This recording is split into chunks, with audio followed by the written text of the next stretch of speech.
Bonjour à toutes et à tous, bienvenue pour notre nouvel épisode de Sur tous les tableaux. Aujourd'hui, je vous présente l'œuvre de Georges Lacombe, Breton portant un enfant. On y va ?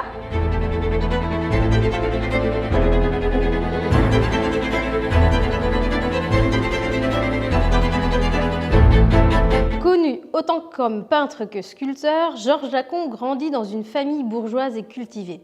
Il apprend d'ailleurs la peinture auprès de sa mère Laure, elle-même dessinatrice de talent, et s'initie au travail du bois avec son père ébéniste d'art.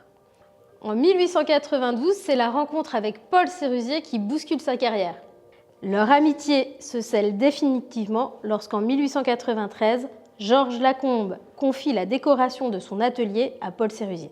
C'est ainsi que Georges intègre le groupe des Nabis, un groupe de jeunes artistes parisiens qui se rassemblent autour de l'œuvre de Paul Sérusier à Pont-Aven, connue aujourd'hui sous le nom du Talisman. Surnommé le Nabi sculpteur, sa rencontre avec ces jeunes artistes parisiens le stimule. Il découvre d'abord l'œuvre de Paul Gauguin à la galerie Durand-Ruel, puis à l'hiver 1894, il rencontre le peintre en personne dans son atelier parisien. Confronté aux préceptes esthétiques des Nabis et à l'influence décisive de Gauguin, il traite désormais les zones colorées en aplat, supprimant les détails. Mais observons en détail ce tableau.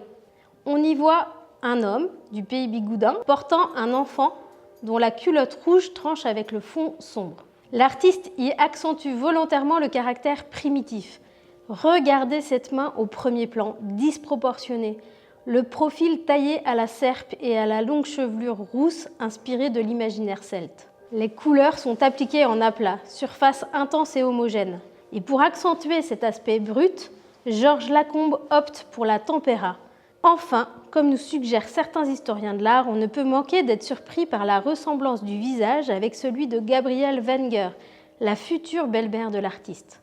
Au fond, ne peut-on pas voir dans ce Breton et son enfant une sorte de Saint-Christophe moderne transposé en terre bigoudaine ? Les thèmes chrétiens traversent toute son œuvre comme celle de ses contemporains et son anticléricalisme n'a jamais annihilé ses liens profonds avec le sacré et le mystique. Une œuvre où se mêlent croyances, symboles et imaginaires dans un équilibre à la fois simple et troublant. J'espère que vous avez apprécié ce nouvel épisode. N'hésitez pas à liker, commenter, partager. À bientôt!